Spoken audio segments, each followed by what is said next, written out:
The Ouija board is arguably the most iconic and popular occult item there is. It is also a polarizing topic. Many people see it as a source of danger and a portal that can allow supernatural evil into your life.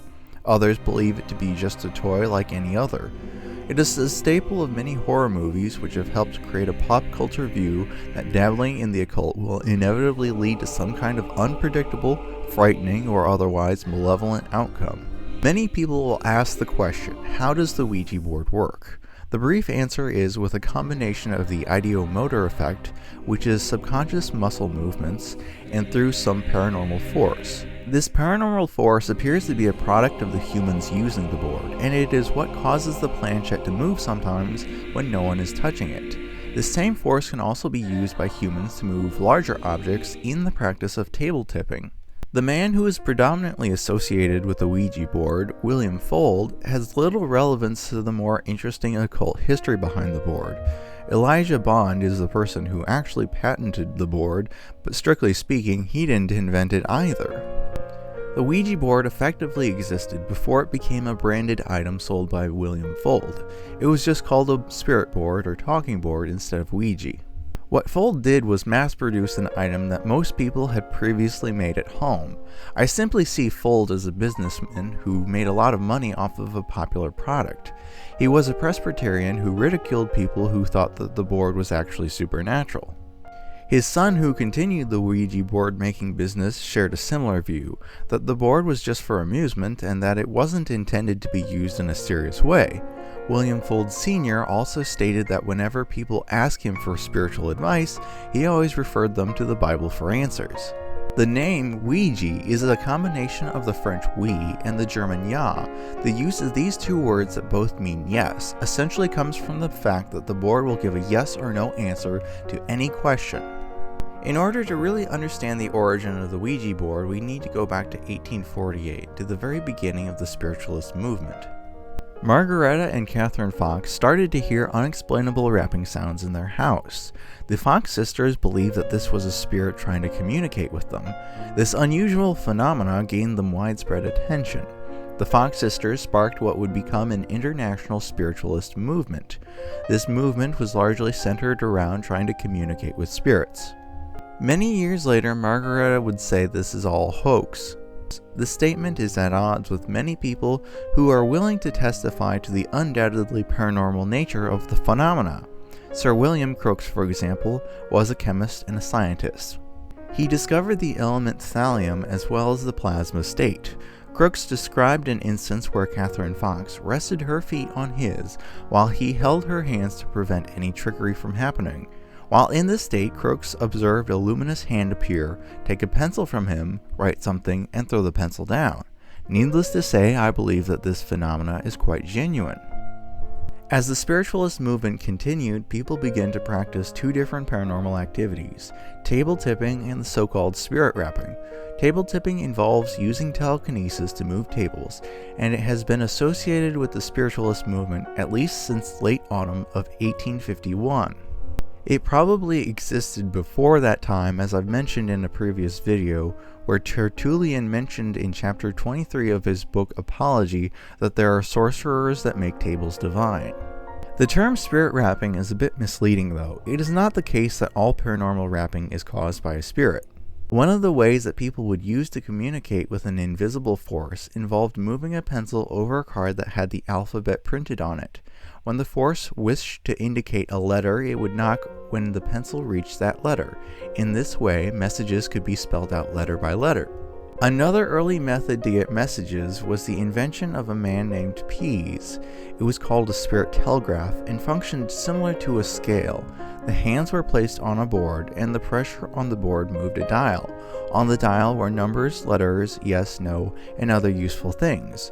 The spirit telegraph was around since at least 1853, yet its popularity was limited. Going forward to 1856, we have an author who was quite skeptical before he realized the reality of paranormal phenomena. He saw a table being used in an interesting manner. The letters of the alphabet, numbers, yes, no, and not allowed to answer were written on the borders of the table. There is a movable cover on the table attached to a spindle on top of the table that would shift a pointer pole to whatever letter or number that the force indicated. In 1877, we find a reference to a planchette outdone, which was actually a kind of dowsing technique. A ball would be used as a pendulum, and when the ball moved over letters on a board, messages could be spelled out. In 1886, people started to use actual talking boards, and this became really popular all across Ohio. As you can see from the image, they were very simple. People did not use a standard modern planchette for these talking boards though. For those of you who don't know, the planchette in the modern sense is the pointer that you put your fingers on. In this case, it seems that they carved out and made a small table to use as a planchette. The term planchette originally referred to an item that was used to aid in automatic writing. It held a pencil with a screw, and it had small wheels to move easily. Automatic writing was intended to be a method of receiving messages from spirits. You can think of this as a trance state where your conscious mind is not in complete control. While humans do have the capacity to receive information from spirits, a message written in this way could also be a product of the subconscious mind. Another early news article about talking boards being used in Ohio in 1886 talks about a man called Jack who became irritated that his family was spending too much time with this board.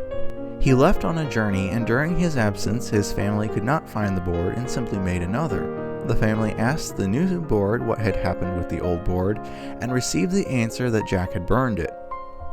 When Jack returned and he heard this correct answer, he was said to have been left somewhat astonished.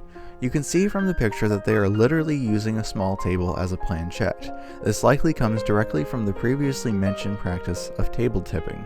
It isn't until about 1919 that we see a significant pushback against the Ouija board. Even at the early stages of the Spiritualist movement, there had always been some people who thought that trying to talk to spirits was wrong, but these voices had little sway.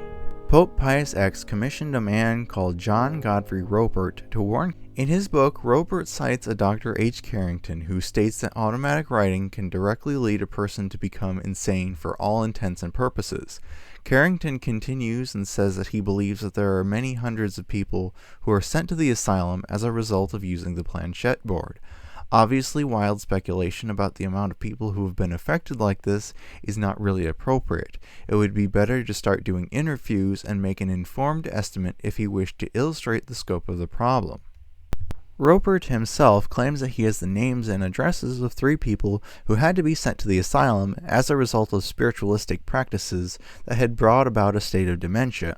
He concludes that the automatic process is a destructive one that leads the victim to incessantly battling the inclination to write.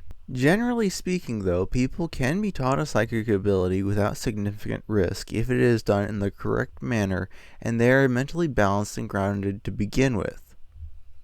The conclusion that a person can develop temporary psychosis after spiritualistic practices like automatic writing is supported by both sources as early as 1902 and more modern sources. This condition is temporary, treatable, and is referred to as mediumistic psychosis. It is different than the more common schizophrenic psychosis. What you need to understand about mediumistic psychosis is that it doesn't automatically happen after using a Ouija board or automatic writing once or twice. I'll just say that it is the sort of thing that can occur if someone uses a Ouija board excessively for a fairly long period of time. Generally speaking, though, people can be taught a psychic ability without significant risk if it is done in the correct manner and they are mentally balanced and grounded to begin with. Mr. Dames was part of our government's remote viewing program in which psychic abilities were taught to people in order to spy on the Soviets. The knowledge that Mr. Dames gained from this experience was that if you teach the psychic power of remote viewing to someone who is not mentally balanced or stable, you will have major problems as a result. The worst case being is if you teach remote viewing to a paranoid schizophrenic. Further attacks on the Ouija board come not from a skeptical position, but from a religious and moral perspective. A pastor of the Arlington Street Church talks about how Ouija boards have shattered the nerves of Michigan University girls, and that nervousness has been increased at this university as a result of their interest in spiritualist phenomena. He goes on to say that Sir William Barrett is a presumable authority on spiritual matters and that Barrett would dissuade people from resorting to mediums. Finally, the pastor says that he believes that there was a reason that people in the Old Testament were forbidden from consulting with mediums. These arguments based on Christian doctrine show an underlying bias and a lack of persuasiveness to the person who is unbiased by any doctrine.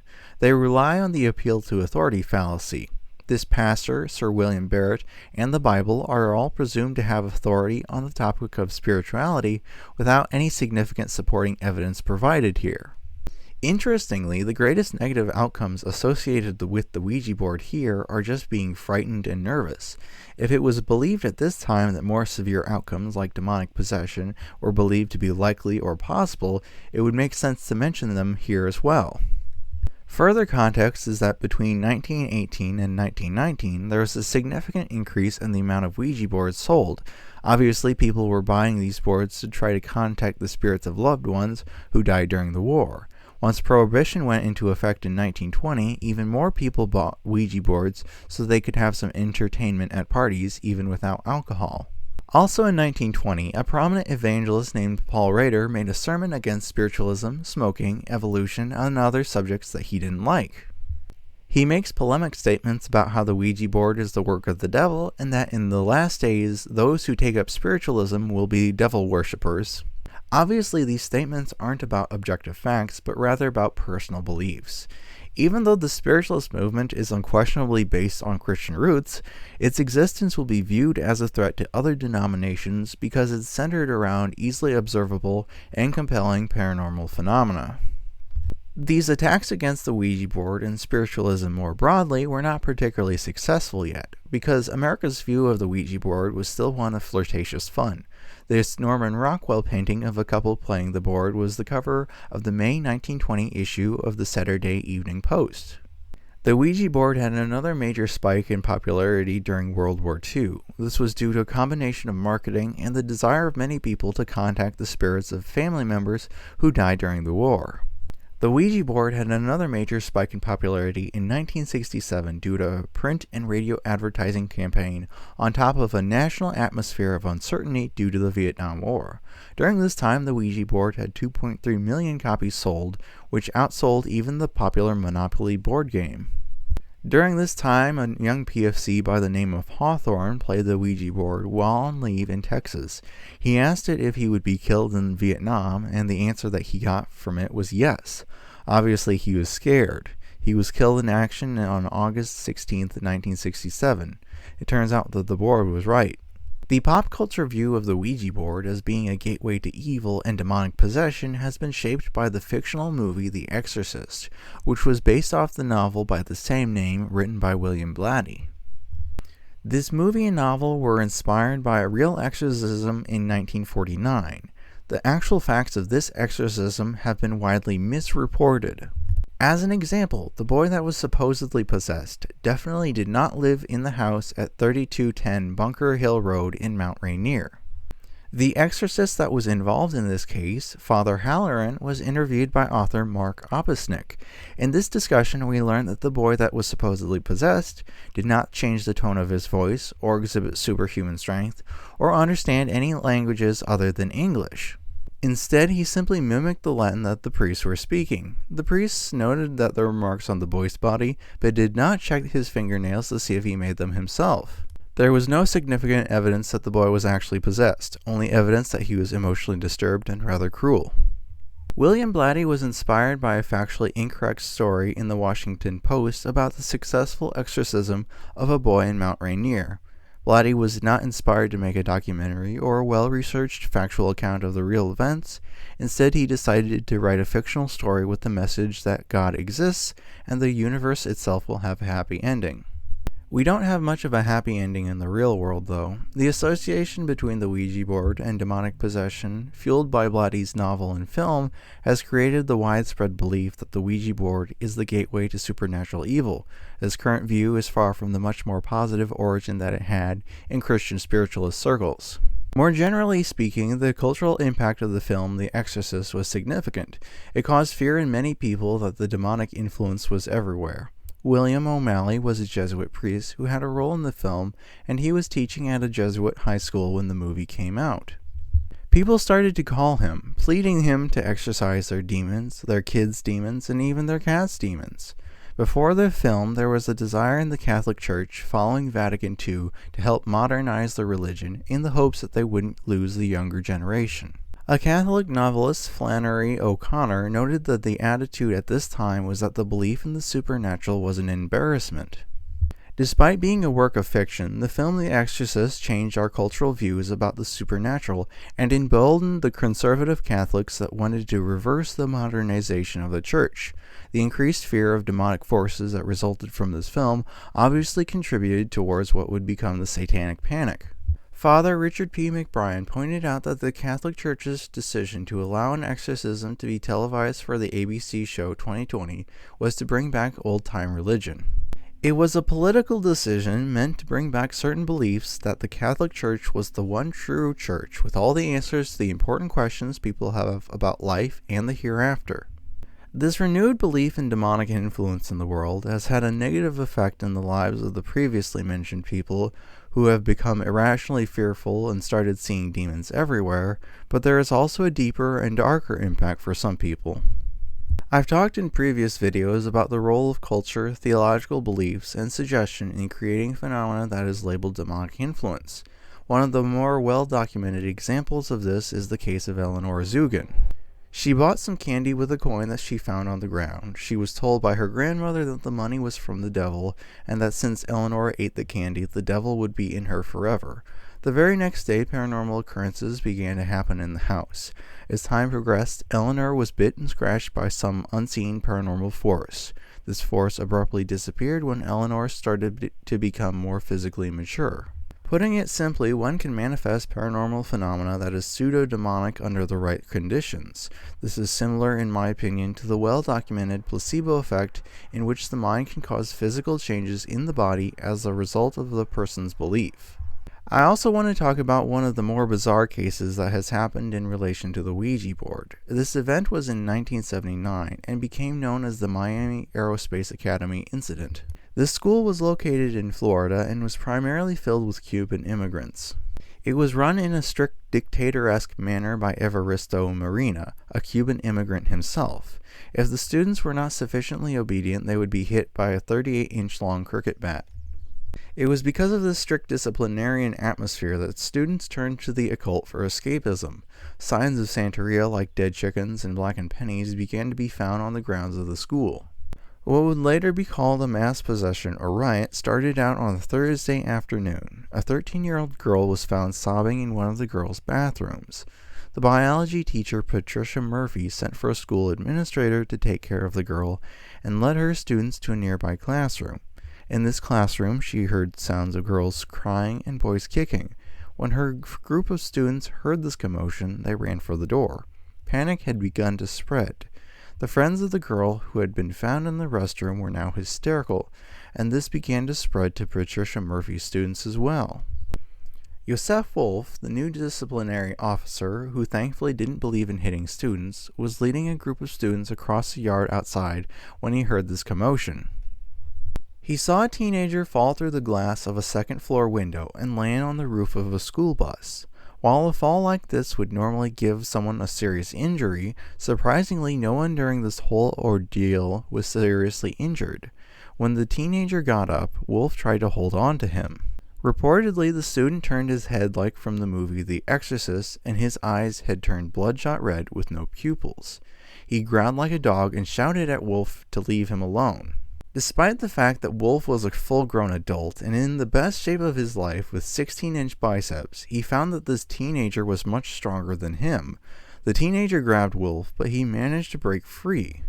Wolf ran up to the classroom where the teenager had jumped out of the window. He found a boy and a girl who were playing with a Ouija board, and they said that they lived in nearby Westchester, so Wolf agreed to drive them home. As Wolf was driving, he started asking them about what had just happened. They lied and said that they were just watching the Ouija experiment. When Wolf had reached the girl's house, they had said that they didn't want to wait alone for her mother to come back from work. So Wolf agreed to stay. This went on for a while, and they continued with casual conversation until 8 o'clock at night. At this point, the light suddenly went out, a door slammed shut, and the television began to turn itself on and off. In a moment of honesty, the boy confessed and said that he did use a Ouija board. This was far too much for Wolf to handle at this point. He frantically made his way to the front door, struggled to get it open, ran to his Corvette, and jumped in. He turned the key and put the pedal to the metal, but the car did not move. Something strange was going on. When he got the engine started, he raced out of there and never saw the boy or girl again. He quit his job immediately and enrolled in a local police academy. He strongly believes something supernatural happened at that school, even though he is a skeptical person.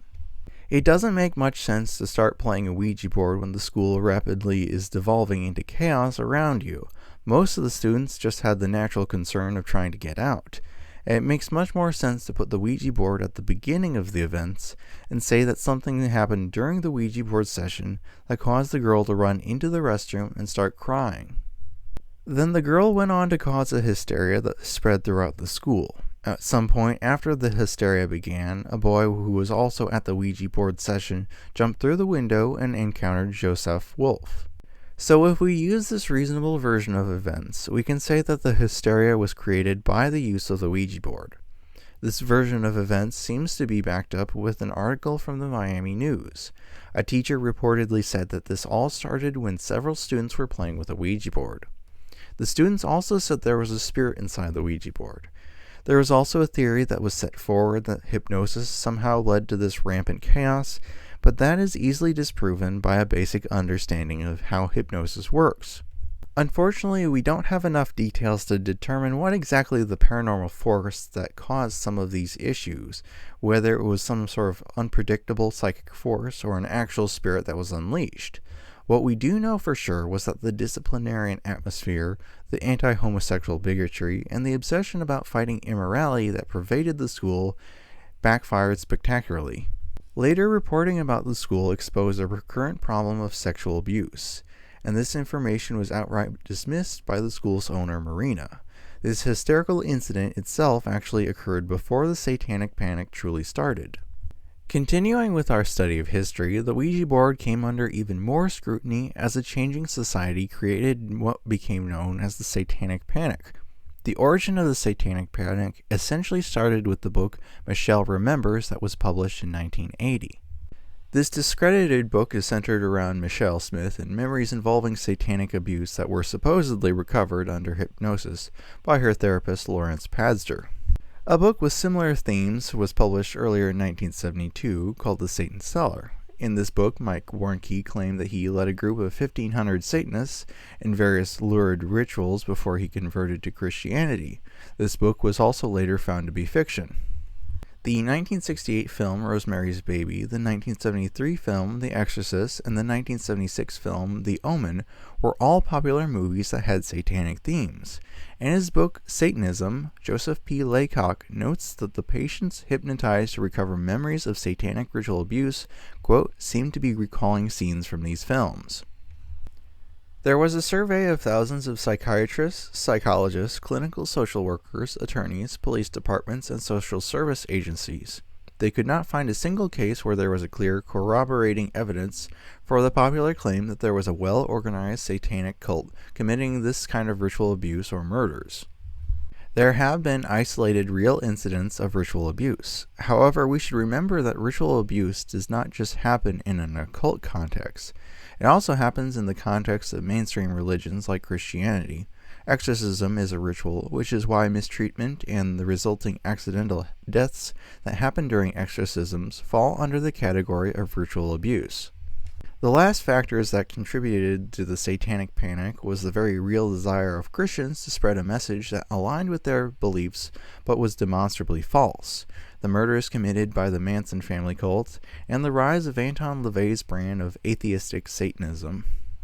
LaVey's version of Satanism did not involve any actual worship of the Christian figure Satan. Rather, LaVey's religion focused on a very symbolic rebellion against what he viewed to be oppressive religious beliefs. The Satanic Panic can best be described as a pervasive, irrational fear caused by strong faith in what can be proven to be false. It was fueled by strong religious beliefs, a lack of skepticism on the part of the media, the general populace, and most importantly, psychiatrists. This tangible sense of satanic forces operating skillfully on Earth led to a bizarre fear of many otherwise harmless things like rock music and the Dungeons & Dragons role-playing game. The satanic panic further reinforced a fear of occult items like Ouija boards. Ouija boards were definitely banned from many homes during this period because of its occult association. Many people's lives were ruined by false accusations during the satanic panic, so I struggled to find a positive attribute of this era. The only positive thing that I can think of is how it exposed the way religion can lead people away from the truth, and because of this, some people have become more resistant to faith-based deceptions. As a side note, I would have liked to have found the first supposed case of demonic possession that was tied to the use of a Ouija board and also included good documentation that the person actually did something supernatural. Unfortunately, trying to find this would have required a significant amount of research, so I will continue with more modern incident related to the use of a Ouija board. The Girlstown Incident happened in a Catholic school in Mexico during 2007.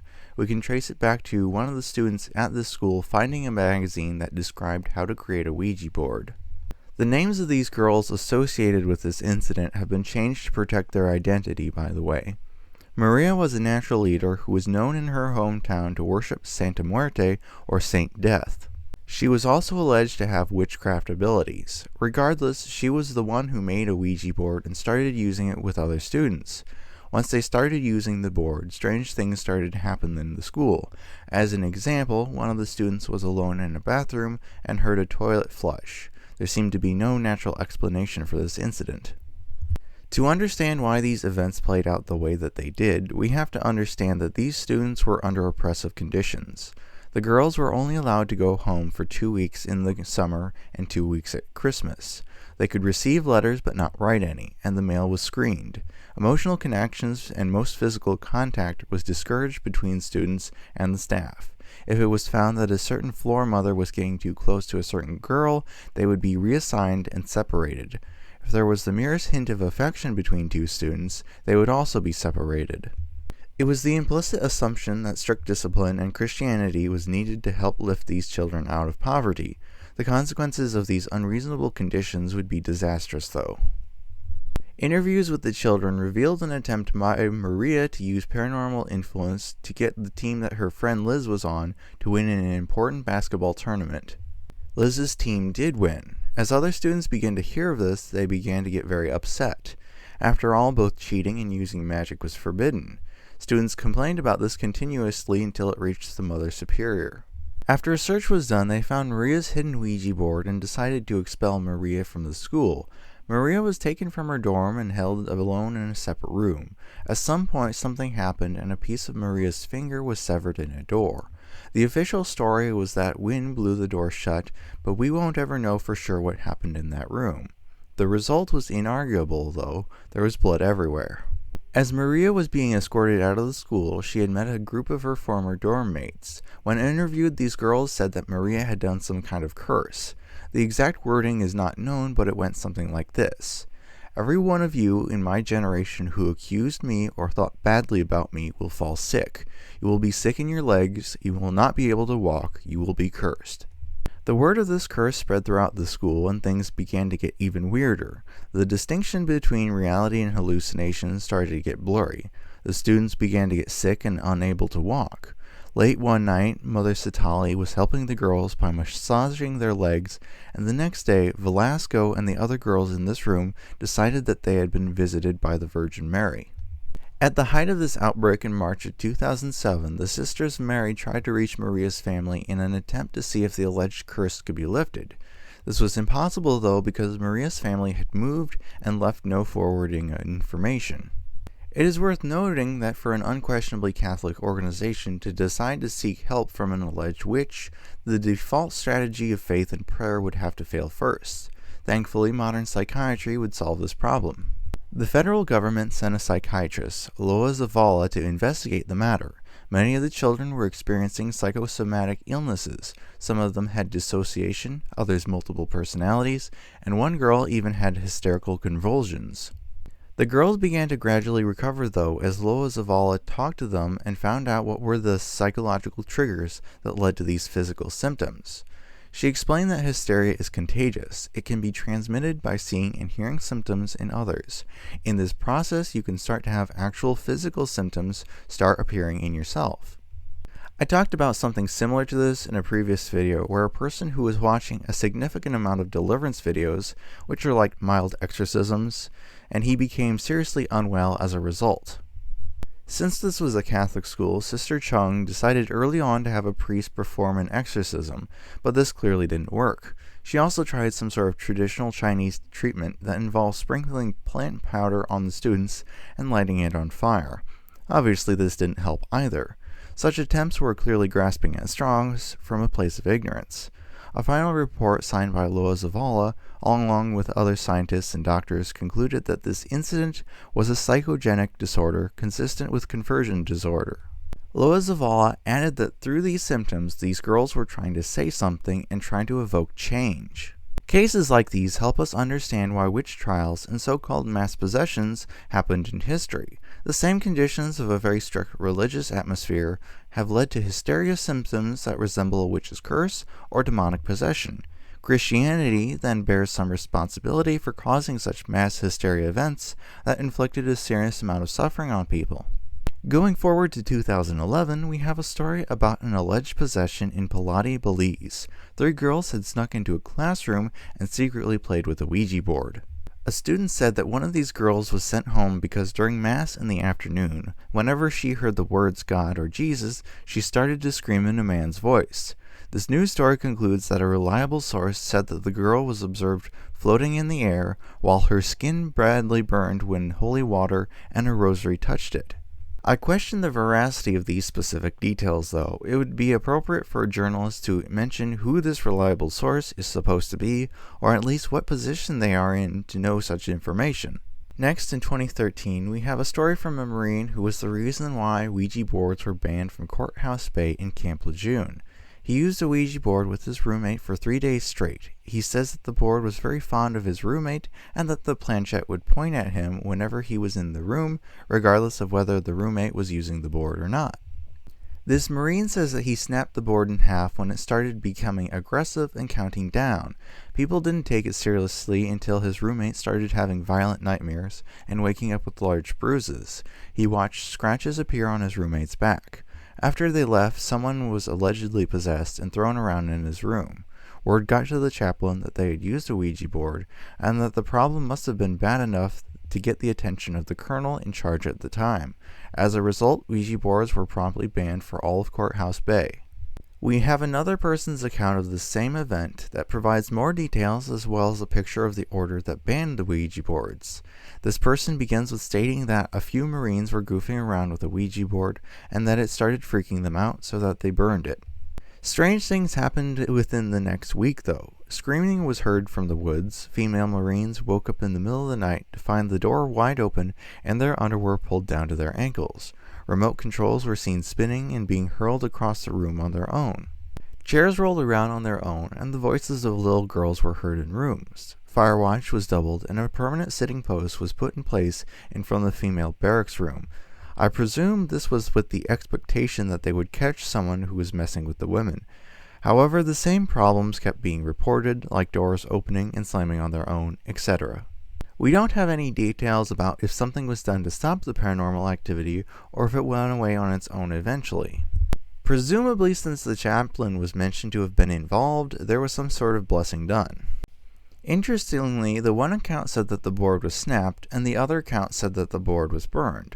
It could be the case that both things happened, or it could be that this detail was misremembered by someone.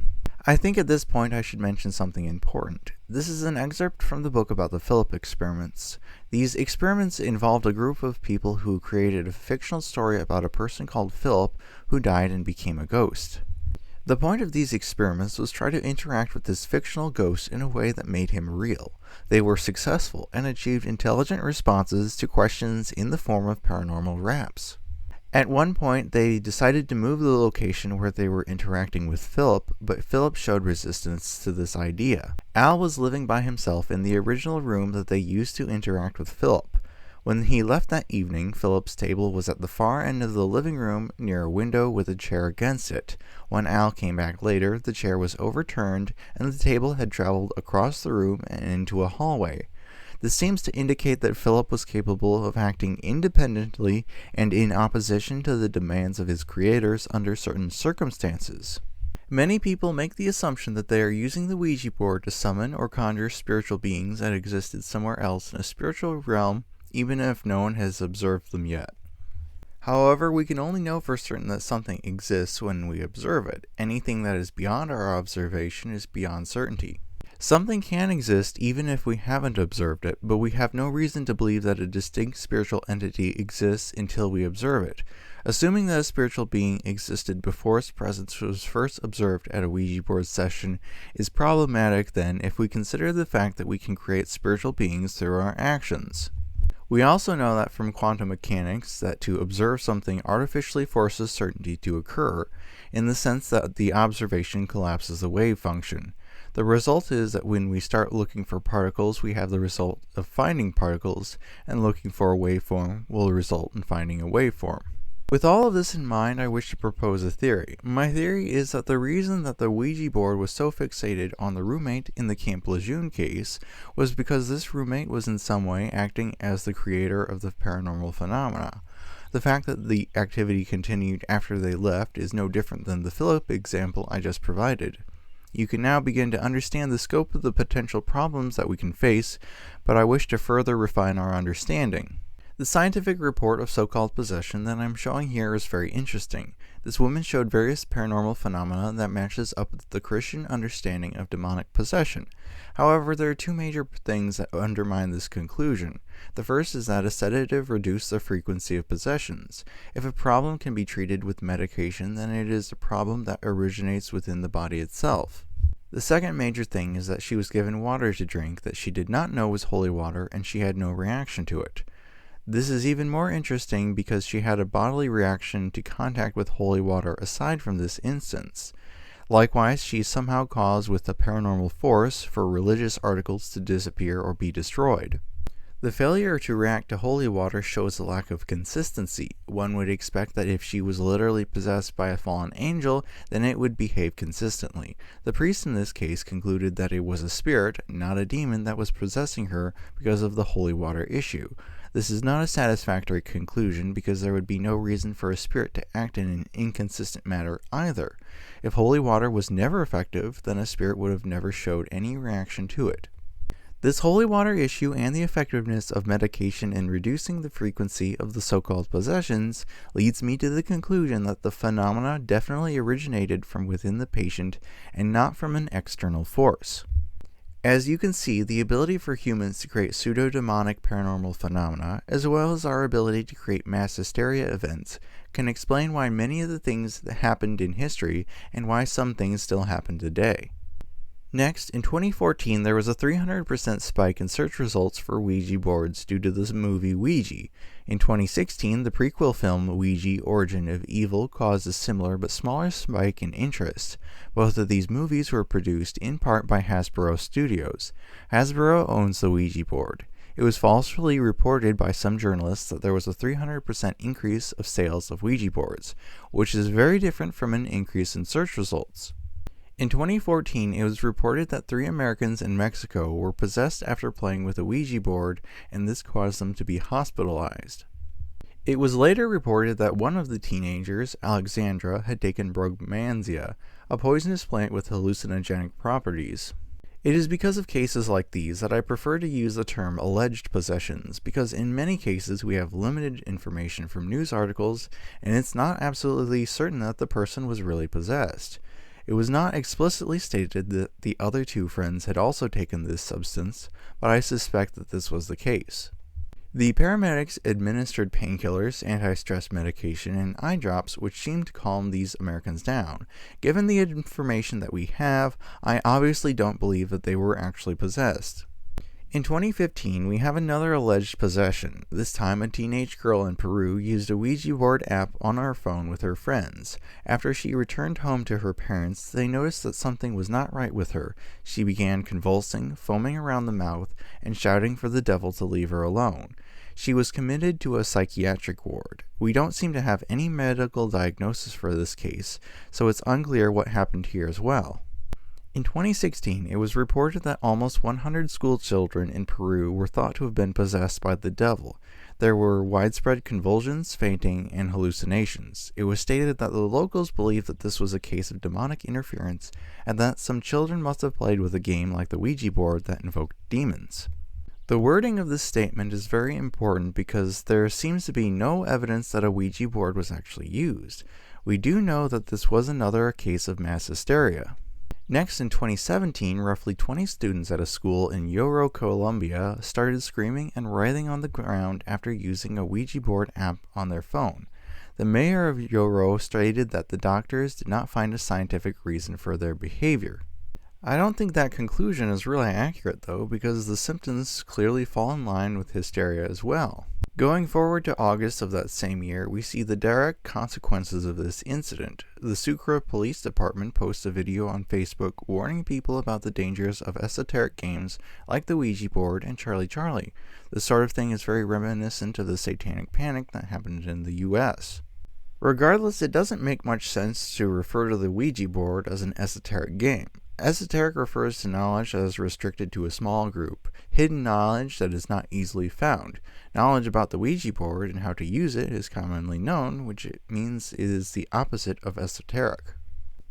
It also clearly states that the incident that happened in El Robel was mass hysteria, not something unexplainable by science.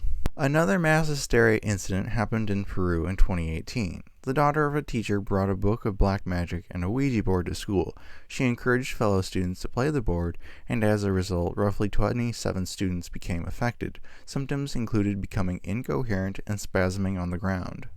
Apparently, the Colombian police video about the dangers of the Ouija board was not successful enough. 31 students at an Atlantico school in Colombia were sent to the hospital because of strange symptoms. After testing the students, they found no signs of poisoning or toxicity. Likewise, the drinking water has been found to be safe. Apparently, the children saw a Ouija board challenge on social media and decided to try it.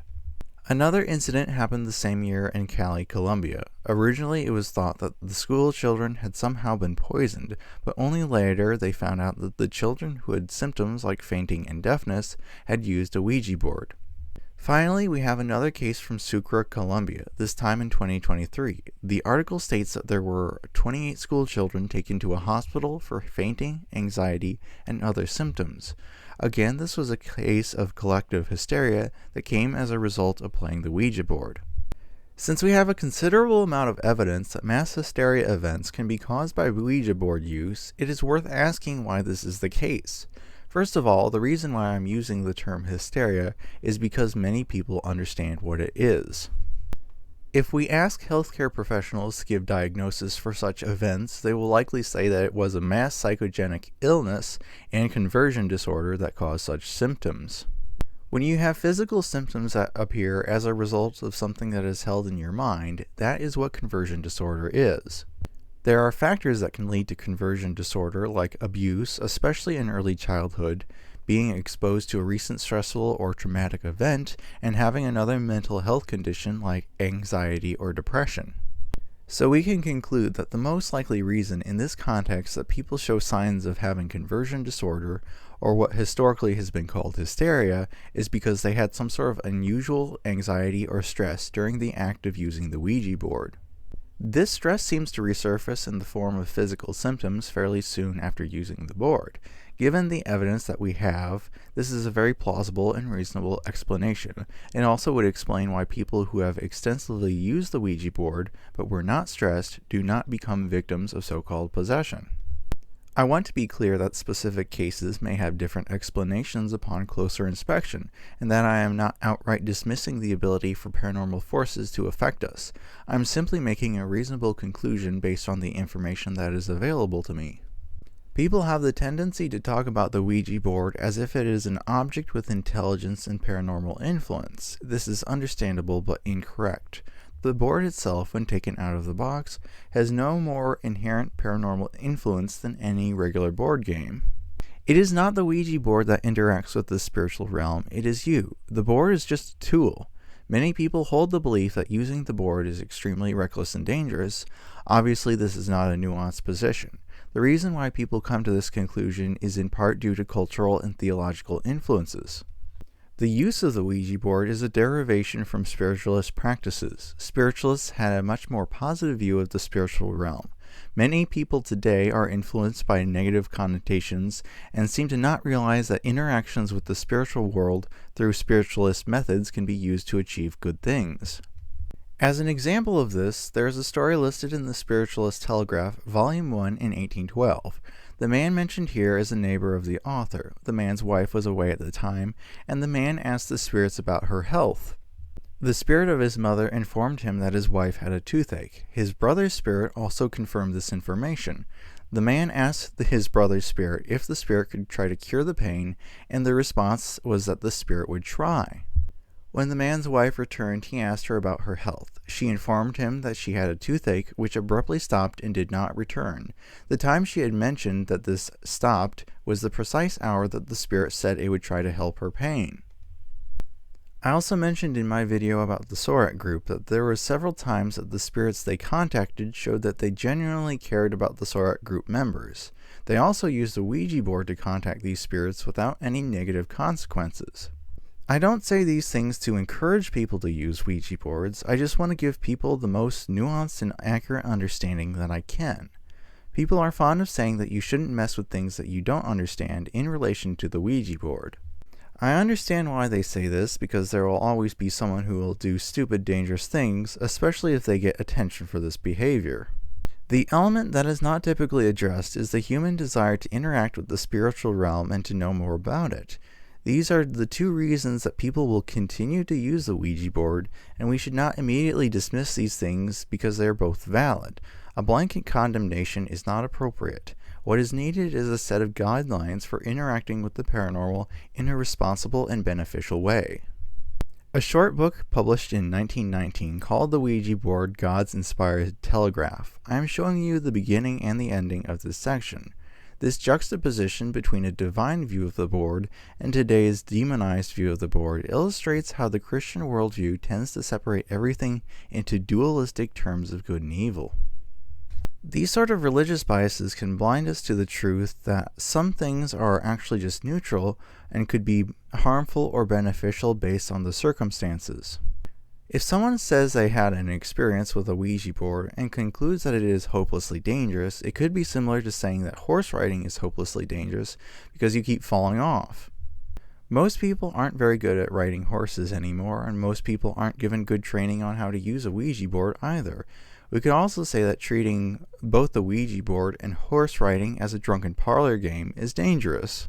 I believe that the spiritualist movement was going in the right direction with their desire to have a more scientific religion, so I will likely do some more research in this area. The so-called spirit rapping and table tipping practiced by spiritualists are signs that spiritualism has actual paranormal insights, even if mainstream spiritualism was not completely correct. There are a few last things that I felt obligated to mention. There are a couple of books, Encyclopedia of Psychic Science and an Encyclopedia of Occultism, that mention a Ouija board-like device being used in ancient times at about 540 BC. However, we seem to have no supporting historical evidence for these claims. Another claim is made sometimes that the origin of the Ouija board goes back to ancient China.